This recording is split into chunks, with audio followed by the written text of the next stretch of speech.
Welcome to The Explainer. Today, we're diving into some really challenging ideas about American history, based on the work of historian Gerald Horne. He makes an argument that might just shake up a lot of the stories we think we know. Right out of the gate, Horne uses a really powerful, really unsettling word, apocalypse. For him, this wasn't about a new beginning. It was a cataclysmic end for the people who are already here, and the beginning of a horrific new chapter for the Africans who would be brought over in chains. And that brings us to the core question of this whole explainer, something at the very heart of Horne's analysis. How did this potent mix of religious fighting and pure economic drive create a totally new kind of identity? An identity that didn't just build a new country, but actually reshaped the entire world. Let's dig in. To understand the story of the Americas, Horne says we actually have to start with its biggest competitor. So our story begins with the Spanish Empire, the superpower of 1492. They wrote the first playbook for conquering the Americas, and it was all built on one very specific idea. For the Spanish Empire, the number one test wasn't where you were from. It was what you believed. According to Horne's analysis, you had to be a professed Catholic. That's it. If you were Muslim or Jewish, you were considered an enemy of the state, plain and simple. But this very strict religious focus, it created a really fascinating situation when it came to people of African descent. Just let that sink in for a second. In the Spanish colonial world, a black man who was a professed Catholic could become a conquistador, a conqueror, fighting for the Spanish crown.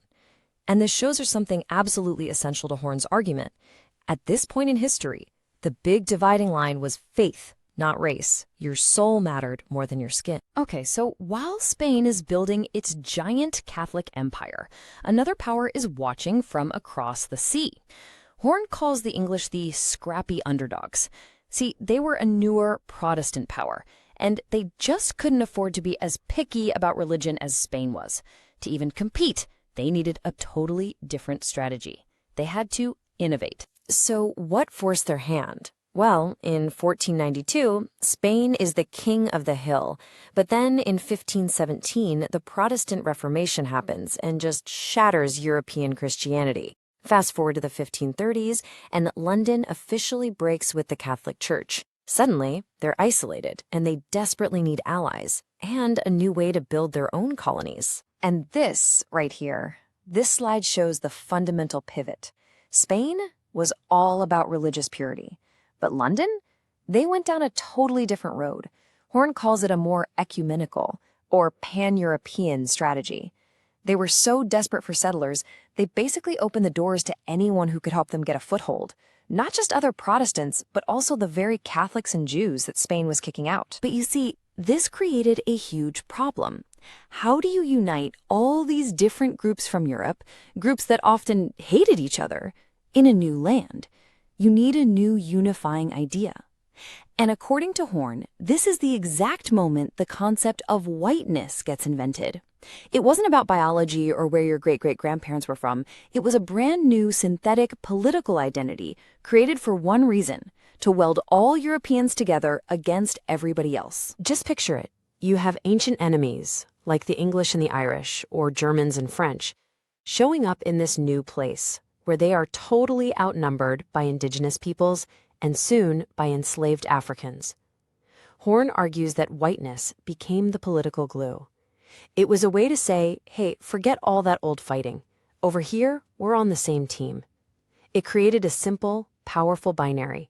You were either in the group or you were out. This new political identity, it wasn't just some abstract concept. It had brutal, real-world consequences. And Horne's analysis links the invention of whiteness directly to the one event that would define this new nation, the Revolution in 1776. Horne points to one year that was a huge turning point: 1688. That's the year London deregulated the slave trade. And when that happened, the floodgates just burst open.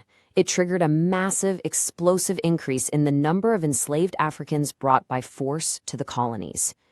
Sure, it made the settlers incredibly rich, but it also meant their entire society was built on a volcano of extreme violence and instability. And that instability created a rising tide of fear among the settlers. Slave revolts, like the Bloody Stonos Rebellion, became more and more of a threat. Then, London started doing things that hit the settlers right in the wallet. The Royal Proclamation of 1763 stopped them from expanding westward. And then, the bombshell, the Somerset case in 1772. This was a legal ruling in London that hinted the British Empire itself might be on a path to abolishing slavery. And this deep, gnawing fear, wow, it's captured perfectly in this quote from Benjamin Franklin himself. He said every slave must be seen as a domestic enemy. They weren't just labor. They were seen as a captive, hostile nation living right there among the settlers, a constant, terrifying internal threat. So you take all of this, the fear of revolt, the threat of abolition coming from London, and it leads you right to Horne's central, most provocative argument. He argues the American Revolution wasn't just some noble fight for liberty, it was also a brutal counter-revolution, a revolt by settlers to break away from a mother country that was threatening their ability to grab more land and, most importantly, threatening their ability to keep and protect the incredibly profitable institution of slavery. Now, a common response to all this is, okay, but slavery was everywhere. Why single out the U.S.? Horne tackles this argument head-on with a really memorable analogy he calls the shell game. Horne basically describes an intellectual sleight of hand. You know the game, right? The ball is never where you think it is. So on one hand, we're told America is exceptional, a unique beacon of freedom. But the second you bring up slavery, the argument flips. Oh, well, everybody was doing it. Horne's point is, you can't have it both ways. A nation can't be special and unique while also being just like everyone else when it's convenient. Because, and this is so critical to his argument, not all systems of slavery were the same. U.S. chattel slavery was different. In other places and times, you might become a slave through war or debt. And there was sometimes maybe a path to freedom. But in the U.S. system that was built, it was permanent. It was hereditary. And it was all based on one thing you can never change: your race. And the legal mechanism that locked this system in place was something unique to the United States: the one-drop rule. This principle said that if you had even a single known African ancestor, you were legally and socially black, and that meant you were eligible for enslavement. It massively expanded the pool of people who could be enslaved and permanently welded the idea of blackness to the status of being property. So where does all this leave us? Well, for Horne, the main point is that the past isn't really in the past.